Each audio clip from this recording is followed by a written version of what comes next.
ఓం శ్రీ మహాగణాధిపతియే నమః. శ్రీ గురుభ్యో నమః. ఈరోజు భాగవతంలో శ్రీకృష్ణుని రాసలీలా ఘట్టం చెప్పుకుంటున్నాం. ఈ రాసలీలా ఘట్టం విన్నంత మాత్రం చేత మన పాపాలన్నింటినీ దహింపగల శక్తి కలిగింది. రాసలీలను సామాన్య స్థాయిలో విని మనసును పరిశుద్ధంగా ఉంచుకుని, ఈ రాసలీలన్నది భగవంతుని లీల, అది విన్నంత మాత్రం చేత గొప్ప ఫలితాన్ని ఇస్తుంది అని మనం తెలుసుకోవాలి. దాని లోపల ఉండే అసలైన రహస్యం తెలుసుకునేందుకు ప్రయత్నం చేస్తే అది ఒక దివ్యమైన లీల కింద కనపడుతుంది. అంతకన్నా గొప్ప లీలలో సృష్టిలో ఉండదు. కానీ రాసలీలలు అంటే కృష్ణుడు చాలామంది కాంతలతో భోగం అనుభవించుట అని అనుకుంటారు. కానీ అది దాని ఉద్దేశం కాదు.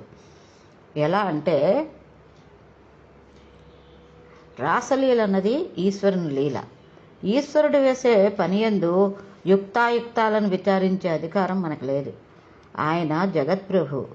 ఆయన జగత్తునందు ఏది చేసినా అడిగే అధికారం, దాని గురించి విమర్శ చేసే అధికారము మనకి లేదు. అయితే పరీక్షిత్తు శుకుని అన్నాడు, మరి కృష్ణ పరమాత్మ అంత గొప్పవాడు కదా, ఇలాంటి మోహబుద్ధి పరకాంతల యందు జనింపవచ్చా అని అంటే, అప్పుడు సుఖమహర్షి ఈ విధంగా మనకు చెప్పాడు. యమునా నది ఒడ్డున శ్రీకృష్ణ పరమాత్మ వేణువును ఊదుతున్నాడు.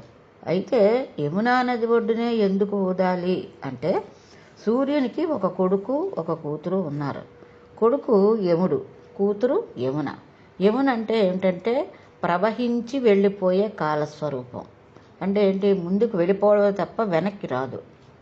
కాలం కూడా అంతే కదా, ముందు కూడా వెళ్ళిపోవడమే తప్ప కాలాన్ని మళ్ళీ వెనక్కి తీసుకురాలేము. అదే అందుకని యమునతో కాలాన్ని పోల్చారు. కాలము ప్రవహించి వెళ్ళిపోతున్నప్పుడు ఉన్నాము అని ఈ శరీరము చూపించిన జీవులు పడిపోతూ ఉంటారు. ఎంతమంది పడిపోతుంటారో ఎవ్వరికీ తెలియదు. అంటే ఏమిటి, కాలం గతిలో కొంతమంది అలాగా మరణిస్తూనే ఉంటూ ఉంటారన్నమాట. అలాగే అంత వేగంగా కాలం కదిలిపోతూ ఉంటుంది. అలా లెక్క పెట్టగలిగిన వాడు ప్రపంచం నందు ఎవ్వరూ ఉండరు. అది ఒక్క పరమేశ్వరుడికి మాత్రమే తెలుసు. ఎందుకంటే ఆయన కాలస్వరూపుడు కాబట్టి. యమున కాల ప్రవాహానికి గుర్తు. ఎప్పుడూ ఆయన తన నిర్హేతుకమైన కృపతో కొంతమందిని ఉద్ధరించాలని అనుకుంటాడు. భావన యందు ఎలా పెట్టుకున్నా సరే వస్తువు అటువంటిది. ఆయన యందు భక్తితో గుండెల్లో గూడు కట్టుకున్న వాళ్ళు ఎవరైతే వాళ్ళని ఉద్ధరించాలని అనుకుంటాడు. దీనినే ఈశ్వర సంకల్పము అంటారు. ఇలా ఎందుకు ఈశ్వరుడు సంకల్పించాలి? అలా సంకల్పించినవన్నీ నిర్హేతుక కృప అని శాస్త్రం పేర్కొంది. శరత్కాలంలోనే ఎందుకు వేణువును ఊదాలి అంటే, శరత్కాలంలో ఆకాశంలో మబ్బులు ఉండవు. ఆకాశం అంతా నిర్మలంగా తెల్లటి వెన్నెలతో కూడి ఉంటుంది. అలాగే జీవి అంతరంగనందు రజోగుణము తమోగుణము బాగా తగ్గిపోయి సత్వగుణ ప్రకాశంతో ఉంటాయి. అటువంటి సత్వగుణ ప్రకాశంలో ఉన్న మనస్సులు ఏవి ఉన్నాయో, ఏవి నిరంతరము కృష్ణనామస్మరణ చేస్తున్నాయో అవి ఈ వేణునాదాన్ని విని పరిగెడుతూ ఉంటాయి. శబ్దము అందరికీ వినపడుతుంది. ఆ శబ్దమే ఉత్తేజం చేయవలసి వస్తే అది స్త్రీ పురుషులందరినీ చేస్తుంది తప్ప కేవలము స్త్రీలను మాత్రమే ఉత్తేజం చేయడము లేదా కేవలం పురుషులు మాత్రమే ఆ శబ్దము ఉత్తేజం చేయడమో ఉండదు. మరి కృష్ణుని వేణుగానం కేవలము గోపకాంతలు మాత్రమే ఎందుకు ఉత్తేజితులు చేసిందంటే, వాళ్లకు కేవలము ఉన్నది కామోద్రేకమే అయితే వేణునాదం విన్న తర్వాతే ఎందుకు వాళ్ళు పరిగెట్టాలి? వేరొక సందర్భంలో కృష్ణుడి కొరకు పరిగెత్తవచ్చు కదా. అందువలన కామాతురను కలిగిన వాడు అందున పరపురుష సంగమం కోరుతున్న స్త్రీ గుప్తంగా వ్యవహరిస్తుంది తప్ప తన భర్త ఎదురు వస్తే చూసి అవతల పారేసి నేను పరిగెడుతున్నాను అని పరిగెడుతుందా? అది సాధ్యమైన విషయమే కాదు. కానీ ఇక్కడ కొన్ని వేల మంది గోపకాంతలు కృష్ణుని యొక్క వేణునాదాన్ని విని పరిగెడుతున్నారు. మరి గోపాలుడు పరిగెత్తలేదా, వారిని అడ్డుకోలేదా? అలా రాసలీలలో ఎందుకు జరిగింది? ఈ ప్రశ్నలన్నిటికీ సమాధానం కావాలంటే మనం వేణునాదాన్ని వింటే గోపకాంతలకు ఏమైందో తెలుసుకోవాలి. అయితే వేణునాదాన్ని వింటే గోపకాంతలకు అనంగవర్ధనము అయినది అని చెప్పారు. అనంగవర్ధనం అంటే ఏంటి? వ్యాసుల వారు మనందరికీ ఒక సమ్మోహనాస్త్రాన్ని వేసి చెప్పారు. కృష్ణుడు వెయ్యలేదు, ఆయన మాత్రమే వేశారు. అనంగుడు అంటే శరీరము లేనివాడు మన్మధుడు. మన్మథవర్ధన జరిగినది అంటే లోపల కామోద్రేకం జరిగింది. ఇది మనందరికీ తెలిసినటువంటి అర్థం. కానీ ఇది కాదు.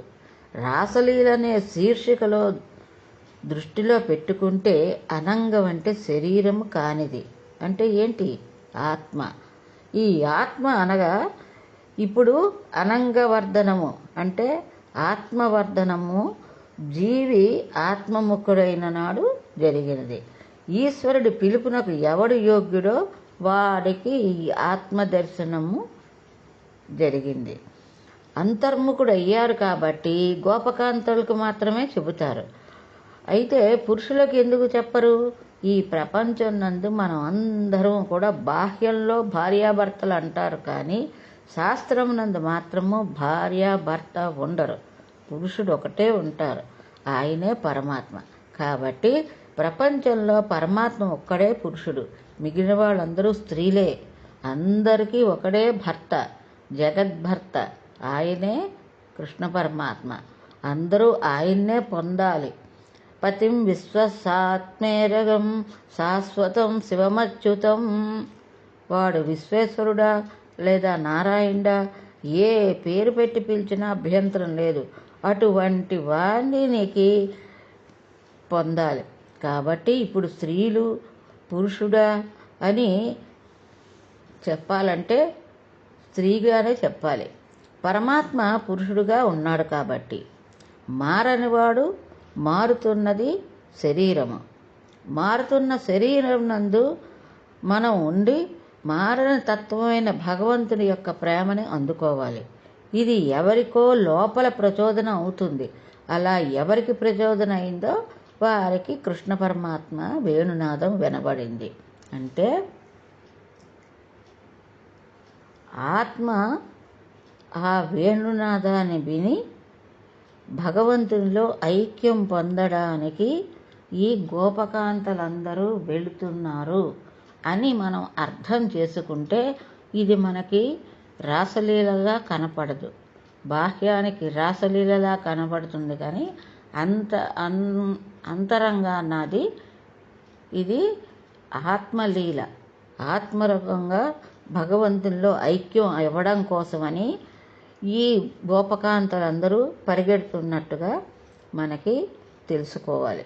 అలా తెలుసుకుంటేనే ఈ శీర్షిక ఈ లీల మనకు అర్థమవుతుంది తప్ప కేవలం కృష్ణుడు లేకపోతే గోపకాంతలతోటి రాసలీల జరుపుతున్నాడు అని మనం ఊహించి ఏవేవో ఆలోచనలు పెట్టుకుని పిచ్చి ఆలోచనలు పెట్టుకుంటే ఇది ఆ శీర్షకి మనం తప్పుడు అర్థం తీసుకున్నట్టుగా అవుతుందన్నమాట.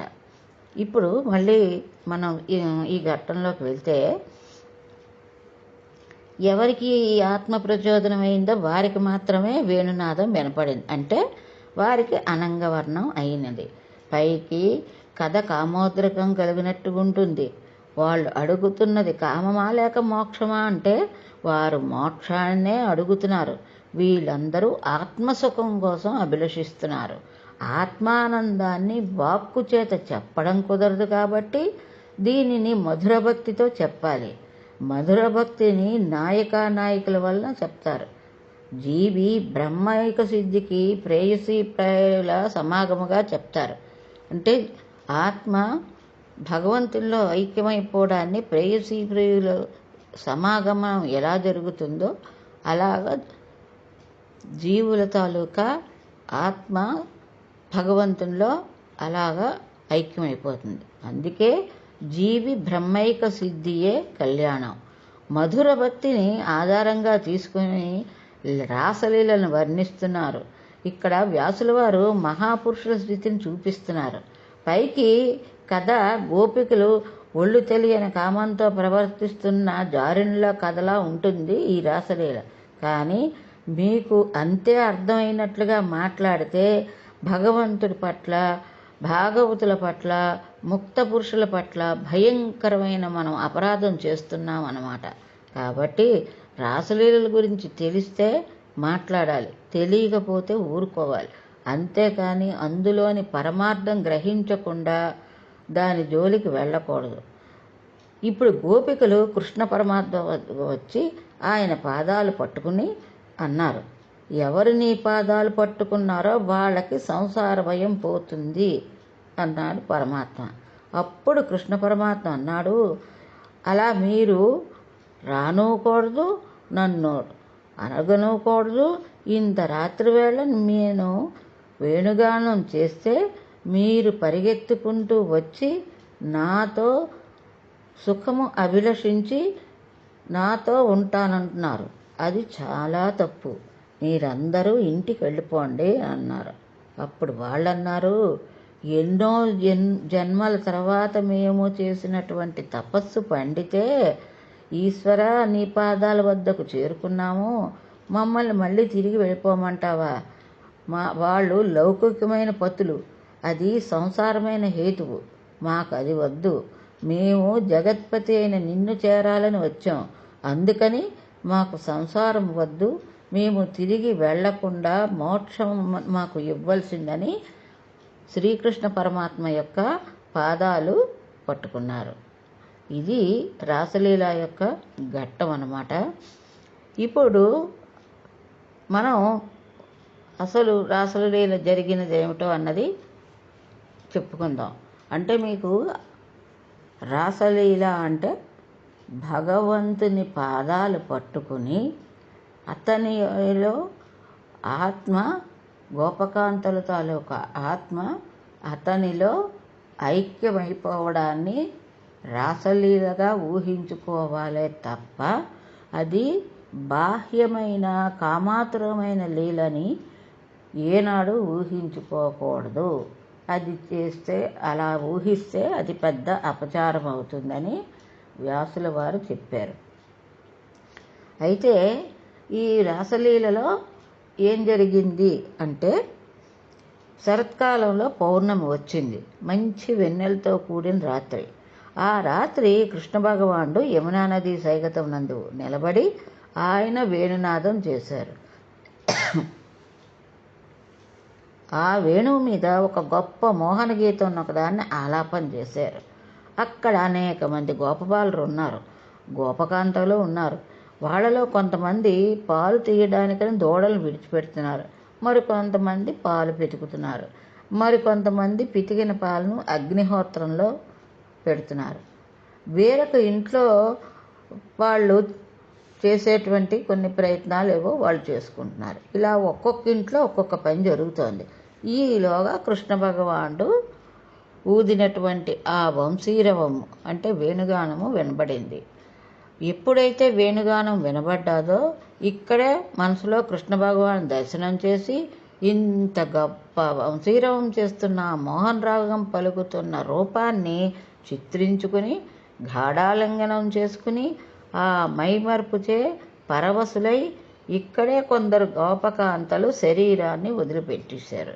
అంటే ఊహించుకుని ఆత్మైకం పొందేశారు. మరికొంతమంది భర్తలు అడ్డుపడుతున్నా, మామలు అడ్డుపడుతున్నా కృష్ణుడితో రాసలీల చెయ్యాలని, ఆయనతో ఆనందం అనుభవించాలని వీళ్ళందరినీ తోసేసి కృష్ణుడు ఎక్కడ రాగాలాపన చేస్తున్నాడో అక్కడికి పరిగెత్తుకుంటూ వెళ్ళిపోయాడు. కృష్ణుడు వీరందరినీ చూసి వేళకాని వేళలో పరపురుషుడి దగ్గరికి స్త్రీలు పరిగెట్టుకు వస్తే మానం మర్యాదలు మంటగలిసిపోవా? ఈ రాత్రివేళ మీరు ఎందుకు వచ్చారు అని అడిగాడు కృష్ణుడు. వారు కన్నుల వెంట నీరు కారుస్తూ, కృష్ణ, మేము రావడానికి కారణం నీకు తెలుసు. ఇక్కడ వరకు వచ్చిన తర్వాత నీ వలన సుఖం పొందాలని మేము వస్తే ఎందుకు వచ్చారని అడుగుతావా? నీకు తెలియదా అని అడిగారు. ఈ విషయం వినేసరికి పరీక్షిత్తుకి ఆశ్చర్యం వేసింది. కొన్ని సందేహాలు కలిగాయి. కృష్ణుని అడగడం ఏమిటి? భగవానుడు ఈ పనులు చెయ్యొచ్చా? ధర్మాన్ని ఆవిష్కరించవలసిన వాడు, ధర్మాన్ని స్థాపించవలసిన వాడు పరకాంతల యందు ఇటువంటి మోహబుద్ధిని జనింపవచ్చా అని సుఖమహర్షిని అడిగాడు. అప్పుడు సుఖబ్రహ్మ, పరీక్షిత్తు, నువ్వు తొందరపడకు, రాసలీలను జాగ్రత్తగా వినే ప్రయత్నం చెయ్యి, దానిని నీవు తెలుసుకుంటావు అన్నారు. అప్పుడు మనం ముందు చెప్పుకున్నట్లుగా రాసలీల అంటే జీవుడు పరమాత్మునిలో ఐక్యం పొందడం అని తెలుసుకోవాలి. ఆత్మకూలుకులు అయిన తర్వాత